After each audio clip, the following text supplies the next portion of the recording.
కాకినాడ జిల్లా ప్రత్తిపాడు నియోజకవర్గం పరిధి ఏలేశ్వరం మండలం పెద్దనాపల్లి వద్ద గల Avanti frozen foods private limited క్యాంటీన్లో ఫుడ్ పాయిజన్ జరగడం కలకలం రేపుతోంది.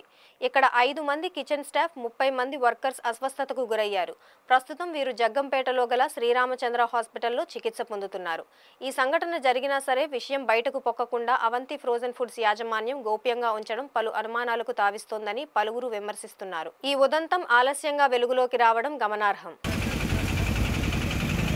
విషయం తెలుసుకున్న DM and HO Narasimha Nayak, assistant food controller B Srinivas ఆసుపత్రిలోని రోగులను పరీక్షించారు. రోగులతో మాట్లాడి వివరాలను అడిగి తెలుసుకున్నారు. అనంతరం నిర్వహించిన మీడియా సమావేశంలో నాయక్ మాట్లాడుతూ తమకు వచ్చిన సమాచారం మేరకు ఆసుపత్రిలో రోగులను పరిశీలించామన్నారు. 30 మంది వరకు అనారోగ్యం బారిన పడ్డారన్నారు. అందరూ బాగానే ఉన్నారన్నారు. పరిశ్రమను కూడా పరిశీలించి ఎవరైనా బాధ్యతారహితంగా వ్యవహరించినట్లు తెలిస్తే చర్యలు తీసుకుంటామని తెలిపారు.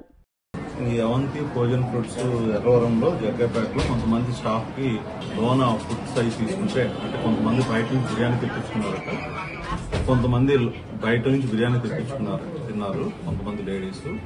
అలానే అక్కడ ఉండే ఫుడ్ కూడా కంటామినేట్ అయింది అని చెప్పేసి అనిపిస్తా ఉంది.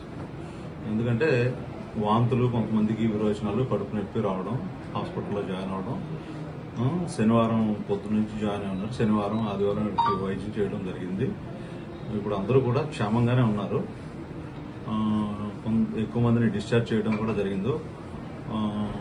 ఇప్పుడు ప్రజెంట్ అయితే ఉన్న వాళ్ళందరినీ కూడా ఇక్కడ హాస్పిటల్లో వైద్యం జరుగుతున్న వాళ్ళందరూ కూడా చూడడం జరిగింది. వాళ్ళందరూ క్వాలిటీ కంట్రోల్, వేరే వర్క్స్ చేసే వాళ్ళందరూ ఎంప్లాయీస్. సో వాళ్ళందరి హెల్త్ ఎలా ఉంది ఏంటి అనేది చూడడం జరిగింది. దీని తర్వాత అక్కడ కూడా వెళ్తాము, కంపెనీకి కూడా వెళ్ళి అసలు ఎలా ఉంది మెస్ ఏంటి అనేది చూస్తాము. అలానే ఇక్కడ నుంచి స్టూల్ శాంపిల్స్, అలానే వాటర్ శాంపిల్స్ అన్నీ కూడా తీసి టెస్టింగ్ పంపిస్తాము. అంటే ఇదంతా ఎందుకు జరిగింది అనే దాని మీద కూడా కూలంకషంగా ఎంక్వైరీ చేసి దాన్ని కాజ్ అనాలిసిస్ చేసి రెక్టిఫికేషన్ కి చర్యలు తీసుకుంటాము. ఫ్రోజన్ ఫుడ్స్ అనేది సెంట్రల్ లైసెన్సింగ్ పరిధిలోకి వస్తుంది.